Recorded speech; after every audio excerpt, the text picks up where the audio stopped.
Hi guys, welcome back to another reaction video. Today we'll be checking out when Hitler's generals realized they'd lost long before the war was over. You guys, my absolute first time. This is a documentary. This is about history.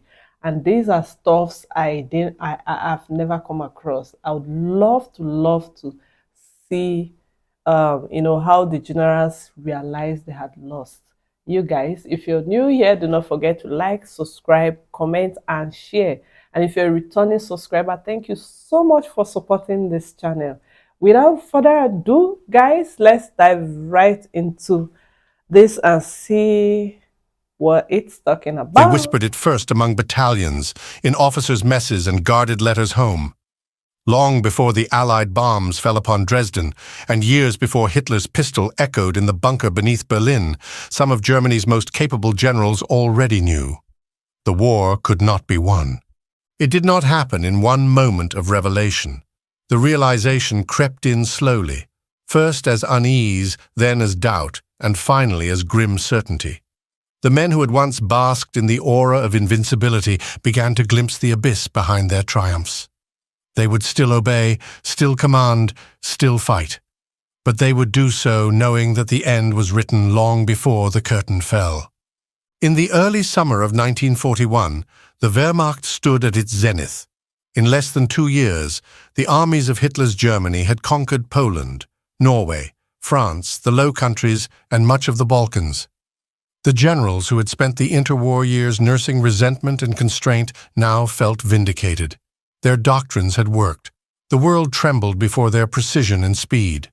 When Operation Barbarossa began on June 22nd, they believed they were witnessing the culmination of German military genius. Columns of panzers roared across the endless plains of the Soviet Union. Field Marshal Fedor von Bock's Army Group Center advanced hundreds of kilometers within weeks. Prisoners flooded in by the hundreds of thousands. By autumn, many officers thought the war would soon end in triumph. Hitler's prophecy of destroying Bolshevism in a single campaign seemed plausible. But beneath the confidence ran a quieter unease. Some officers, veterans of the First World War, recognized a dangerous familiarity. The front was too wide, the logistics too fragile, the supply lines too long. Heinz Guderian's spearheads raced far ahead of their supply convoys. Motorized divisions were immobilized for lack of fuel. Infantry followed days behind. Yet Berlin demanded further advances, ever deeper into Russia's vast interior.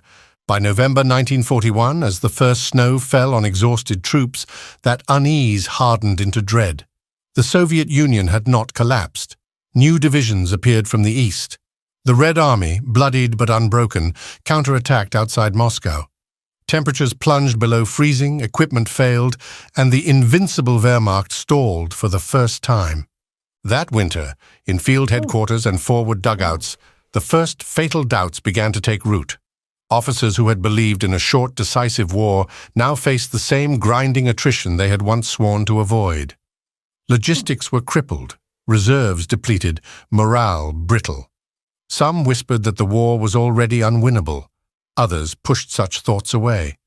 But no one who survived the winter campaign of 1941 could mistake the truth. Germany was not fighting a campaign. It was mired in a war of exhaustion against a foe it had underestimated in every conceivable way. In 1942, Hitler demanded renewed offensives to restore momentum. The generals obeyed, but their confidence was hollow. The Wehrmacht launched Case Blue, its drive toward the oil fields of the Caucasus and the Volga. The plan, bold but reckless, divided the army's strength across immense distances. Field Marshal von Bock protested, warning that splitting forces between Stalingrad and the Caucasus risked catastrophe. Hitler dismissed him. "You always see black clouds," he snapped. Bock was relieved of command. As the panzers rolled southward, many officers knew the campaign's logic was fatally flawed. The distances were vast, the supply lines overstretched, and the Red Army, contrary to Hitler's delusions, was learning. By autumn, German forces were bogged down in street fighting in Stalingrad. Reports from the front painted a desperate picture. The Soviets had no intention of yielding. When the encirclement came in November, it stunned Berlin, but not the officers who had seen the warning signs. For the first time, an entire German field army was surrounded and doomed. Inside the frozen city, General Friedrich Paulus maintained radio contact with Hitler, pleading for permission to attempt a breakout. None came. The Sixth Army perished where it stood. The psychological effect was devastating. Stalingrad shattered the myth of invincibility. Officers who had once scoffed at defeat now faced it in its purest form. The unspoken question spread like a contagion. If this could happen to the finest army Germany had ever fielded, what hope remained? The spring of 1943 brought no real recovery, only the illusion of one. The Wehrmacht prepared a massive counteroffensive at Kursk, intended to restore the balance on the Eastern Front. Many generals privately doubted the plan. Intelligence reports suggested the Soviets were heavily fortified. The element of surprise was gone, yet Hitler insisted on attacking. Kursk was the last great German gamble of the war, and its failure sealed the strategic outcome. The Red Army's defenses held firm. German armor was decimated. When the offensive collapsed, there would be no more major victories. The generals now fought a retreating war they could not win. After Kursk, even the most loyal officers began to sense the inevitable.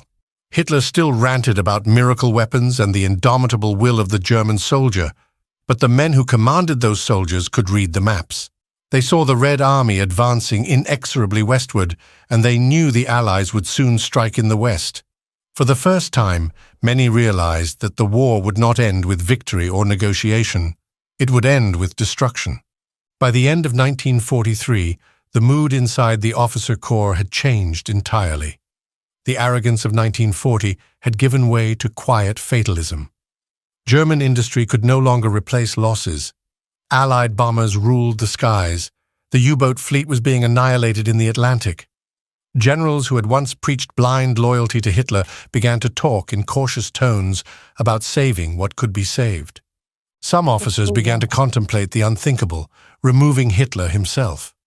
The idea had surfaced before, during moments of crisis, but now it found adherence even among high-ranking staff officers. Men like Klaus von Stauffenberg, Henning von Tresckow, and Ludwig Beck were not merely idealists disgusted by Nazi crimes. They were professional soldiers who had concluded that Hitler was leading Germany to annihilation. To kill him, they reasoned, was not treason, it was salvation. Yet such thoughts remained treacherous. The Gestapo was everywhere. Dissent, even in private, could mean death. For most, it was easier to remain silent, to tell themselves that perhaps the tide might yet turn. Some placed hope in new weapons, others in a rift between the Western Allies and the Soviets. But beneath every rationalization lay the same buried truth. The war was lost. In 1944, that truth became undeniable. On June 6th, Allied armies stormed the beaches of Normandy. Within days, it was clear that the Western Front could not be held indefinitely. German forces were overstretched, short of fuel, and hampered by Hitler's micromanagement. The generals who had once prided themselves on maneuver warfare were now reduced to executing suicidal orders dictated from a map room hundreds of kilometers away. Field Marshal Erwin Rommel, commanding Army Group B, saw the situation clearly. Touring the front lines, he confided to his staff that the war was hopeless. "The enemy's material superiority is overwhelming," he said. "Every day we prolong this war is a crime." Rommel quietly urged Hitler to negotiate a peace with the Western Allies, but Hitler's response was fury. When the July 20th plot to assassinate him failed, Rommel was implicated. Faced with the choice between trial and death, he chose the latter. Other generals met similar fates. Gunther von Kluge, commanding in the West, also came under suspicion after the failed plot. Summoned to Berlin, he swallowed poison en route. Many others were executed outright. The officer corps was decimated by its own despair. The failure of the July plot had a chilling effect. Whatever illusions of internal reform or military salvation remained were extinguished. The surviving generals understood that the regime would destroy itself, and them with it. Still, they continued to fight, partly out of duty, partly out of fear. By early 1945, Germany was collapsing on all fronts. The Red Army was advancing through East Prussia and Silesia. The Western Allies were crossing the Rhine. The country lay in ruins. And yet, Hitler continued to issue impossible orders. Cities were to be held to the last man. Armies that no longer existed were to counterattack. Civilians were to be conscripted into a Volkssturm. Many generals no longer obeyed. They falsified reports, ignored orders, or quietly surrendered their commands. Others clung to the fantasy that the Western Allies might turn against the Soviets and join Germany in a final anti-Bolshevik crusade. But such hopes were delusions born of desperation. In April, as the Soviets closed in on Berlin, the last vestiges of discipline disintegrated. Hitler raged at his generals, accusing them of betrayal and cowardice. Yet even he could no longer deny what they had known for years. On April 22nd, during a meeting in the Führerbunker, he broke down completely, admitting that the war was lost and that suicide was his only escape. For the generals, the moment carried no relief. They had lived through the disintegration of everything they once believed in: honor, discipline, and the myth of German superiority. Some, like General Walter Wenck, tried to rescue civilians fleeing the Soviets. Others simply waited for capture. A few, like Wilhelm Keitel and Alfred Jodl, remained loyal to the end, signing the unconditional surrender that marked the final humiliation of the regime they had once served so faithfully. Looking back, one might wonder how men so intelligent, so seasoned, could have deluded themselves for so long. The answer lies partly in ideology, partly in pride, and partly in fear. Many of Hitler's generals shared his contempt for democracy and his hatred of communism. They believed that whatever his flaws, Hitler had restored Germany's honor and rebuilt its army. To admit defeat was to admit that everything they had fought for since 1933, and indeed since 1918, had been a lie. Others were trapped by circumstance. The Wehrmacht was not a monolith, it was a vast institution bound by loyalty, habit, and hierarchy. To rebel against Hitler was to betray not just a leader, but an entire system of obedience that defined a soldier's identity. When the first hints of defeat appeared, most officers chose denial over defiance. When defeat became certain, they lacked the moral courage to act upon it. Yet there were exceptions, men like Stauffenberg, Beck, and Tresckow, who risked everything to end the madness. Their failure sealed Germany's fate. After July 1944, the war became an exercise in futility, a slow-motion collapse carried forward by inertia and terror. Millions more would die before the inevitable surrender. When the guns finally fell silent in May 1945, the reckoning began. In Allied interrogation rooms and post-war memoirs, the generals spoke freely at last. They blamed Hitler, the SS, the party, anyone but themselves. They claimed they had seen the disaster coming and tried to avert it. Some even portrayed themselves as victims of a mad dictator they could not control. There was truth in some of these claims, but also evasion. Many of those who later insisted they knew it was lost had continued to obey orders that prolonged the slaughter. They had rationalized their complicity as duty. The tragedy of Germany's generals was not merely that they recognized defeat too late. It was that, even when they did, they lacked the will to stop it. From the frozen steppes of Russia to the rubble of Berlin, the evidence of failure was plain. By 1943, the war was strategically lost. By 1944, militarily hopeless. By 1945, morally bankrupt. But long before the final capitulation, in the quiet moments between battles, many of Hitler's generals had already surrendered in their hearts. They could see what he could not, that Germany's destiny was sealed not in the ruins of Berlin, but in the arrogance of 1941, when they mistook lightning war for omnipotence and mistook conquest for invulnerability. The tragedy of the Wehrmacht was that it kept fighting long after it knew it was beaten, and in doing so, it ensured that defeat would not only destroy Hitler, but the nation he had promised to make eternal. That is how defeat truly unfolded, not in a single climactic moment, but as a creeping awareness that spread through the very men who had once believed they commanded destiny itself.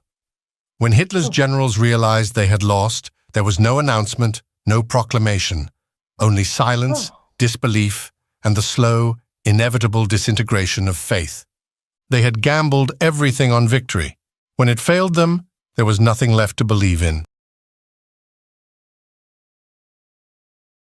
Oh boy, this was really, really intense. This was really, really tough. This was an excellent and fair analysis. In just half an hour, he was able to, give us so much information. This was an interesting piece. And honestly, when Hitler declared war against the US, the war was over for Germany. I don't know, but that's what I think. And I think the day that the Germans attacked Russia, that was just it. And then declaring war on US, that also was just, that was what, kind of sealed their fate. You guys, I really don't know the backstory to this, but I would really, really need to research more about, Hitler's death, the generals, and how everything played out. You guys leave comments and leave backup link or stories that I need to check out.